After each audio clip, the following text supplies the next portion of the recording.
Hello, it's June. Extremely perfect weather outside where I am. So that means it's time for a May wrap up. Hi, I'm Colleen Delaney. Welcome to my channel. If it is your first time here, in the description you will find links to my newsletter and my new release, which is coming out on June 20th, Finding His Mate. It is a spicy paranormal romance. But now, let's do a May wrap up. I had a really good reading month in May, and that is probably because the first week of May was my birthday and I bought myself a ton of books I wanted to read. So I read all books that I had just bought and really wanted to read the whole month, and so it made me very happy. I finished 8 books. I started even more, and I feel good about that.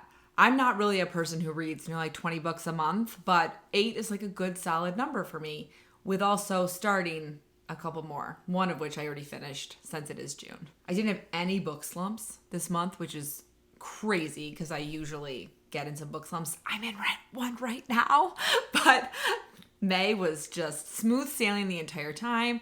So let's go ahead and just jump into the books. The first book that I read was Life in 5 Senses by Gretchen Rubin.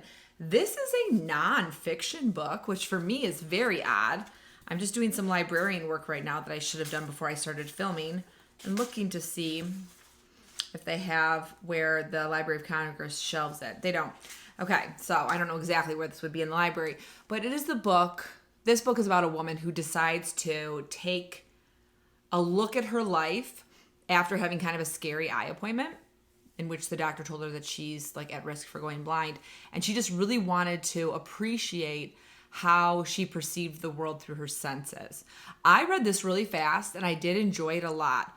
I will say it gets a little repetitive at times because, how much can you really talk about appreciating taste? It's more about like, yes, we should appreciate our tastes. And she just goes through her experience with trying to really appreciate the way her body perceives the world. My favorite chapter was the one on sight, which is because she spent a lot of time at the Metropolitan Museum of Art. And I think that would be really cool. It's just not something that I can do in my life. A, I don't live in New York. B, I wouldn't want to bring my kids to the museum every day because she goes to the museum every single day.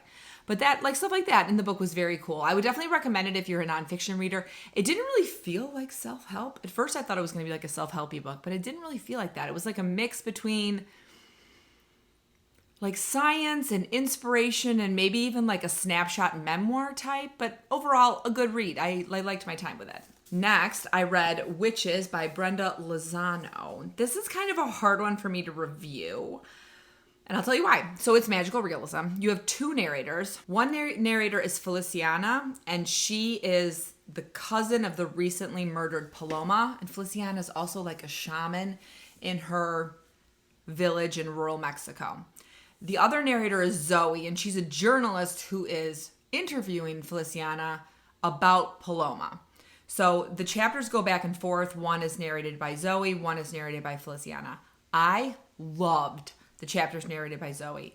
It's not just about her interviewing Feliciana. It's mostly about her entire life, her childhood, her teen years, her 20s, relationships she's had, her relationship with her parents, her relationship with her sister. It takes place mostly in Mexico City, and I thought the sense of place was fantastic. It made me really want to go to Mexico City. I've never been there. And I was so excited for those chapters that I found myself towards the end of the book kind of skimming Feliciana's chapters.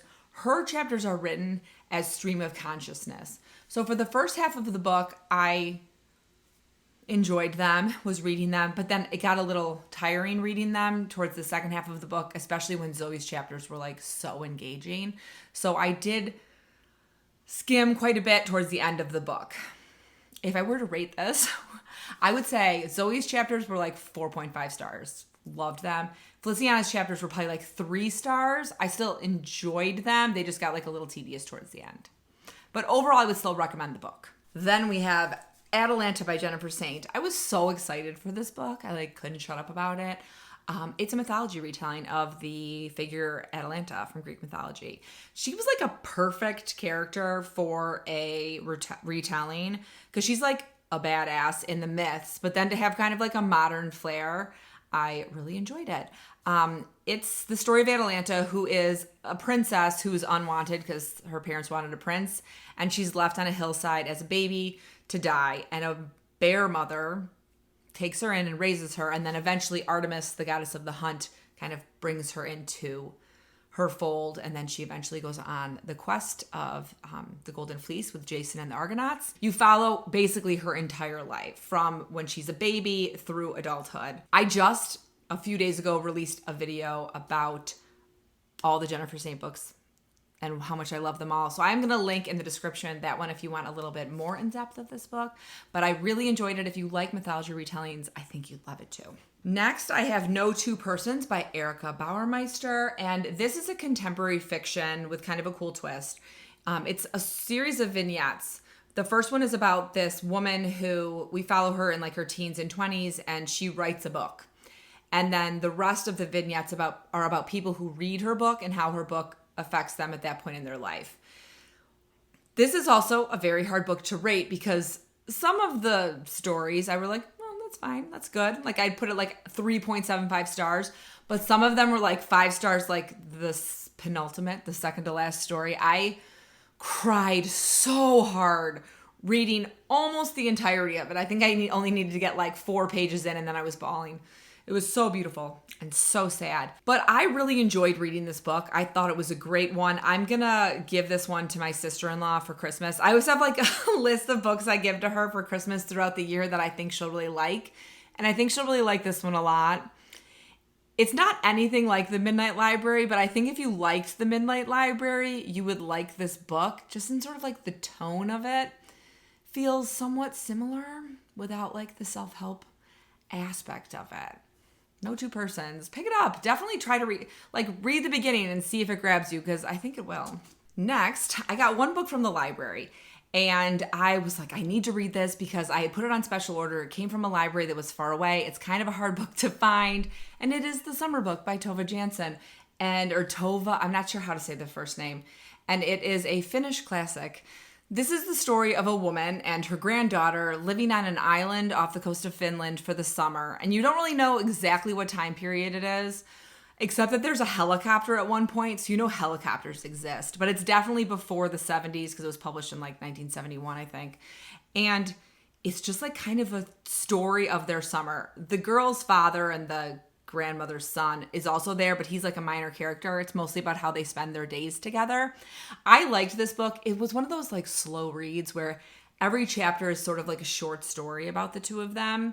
And so I read this throughout the entire month. I would read like a chapter or two, and then I would read the entirety of No Two Persons, and then a couple more chapters, and then read Atalanta or whatever. So I really enjoyed it though. It was a fun classic. I was like off classics for a long time. So apparently I just needed to read a Finnish classic. We're going to end with the 3 romance novels I read this month. And the first one is Grimm and Barrett by Juliet Cross. And this is the final book in the Stay a Spell series, which has been my favorite series for the last couple of years. So I was a little bit sad that it was ending. But you know what? It ended really well. And this was a great love story to be the last one. And I can't even be mad about it being over. I can be sad about it being over. I am sad about it being over. And this one we have Clara and Henry. And they've been friends throughout the series. And Clara can't really understand why Henry won't ask her out. Also because she's pretty certain they're like fated to be together because Clara is a witch and Henry is a Grimm. And so she decides to invite him to join her historical romance book club. And he does. And so it's very cute, but it ends up getting darker. Henry's father is accused of murder. He and Clara have to kind of figure out what actually happened. It's not like a super dark paranormal, but it definitely has its moments. Just so you know, Juliet Cross's spicy scenes are extremely spicy. This is not like a medium spice. This is a high spice. I think they're fantastic, but I like to give people a heads up. I'm going to reread this series. I'm not sure when, but I loved all of the books in it, and I'm sad, but I posted about it on Instagram, and Juliet Cross gave me like she answered my like, I'm so sad it's over, with like a we'll see. So I'm hoping we'll maybe get even just like a couple years ago she did like a Christmas anthology of short stories, so maybe we'll get another one of those. Something, give me something. please. Next, I read an arc for Mickey Chambers' Shakes It Up by Cherish Reed. There's the lovely cover, and I loved this book. This is a contemporary romance, and I'd say the main trope in it is Grumpy Sunshine. It is about Mickey Chambers, who is an adjunct professor, and she needs cash. She does not have any money, and so she gets a job as, first she starts as a waitress, but then she ends up being a bartender at a bar. And the bar owner is named Diego. He's the grumpy. And they very quickly realize that Diego's actually taking one of her online classes. So you've got both teacher student, but he's 40 and she's like 32, I think. And then you have boss employee, and they are both very much like, we might be attracted to each other, but we shouldn't do anything about it. And then, of course, a lot of about it happens, and it's lovely. Cherish Reed's books are such like sunshine in a bottle, if that makes sense to anyone other than me. But I really loved this one a lot, to the point that before this, her favorite hero, my favorite hero that she had written, was John Donovan in Hearts on Hold, who's a male children's librarian. Which obviously, I'm going to be really into that as a female children's librarian. And Diego overtook him. I can't believe it. I just really like Diego. I think he was a great character. And Cherish did a great job in the whole entire book. You should all read it. The last book I read in May is Blood Moon by Gillian Graves. Here is the cover. I got this on my Kindle. And it's like a super fast, super spicy novella about a witch and a vampire. And it starts just like a party. And there's a potion that's taken. And there's a crazy one-night stand.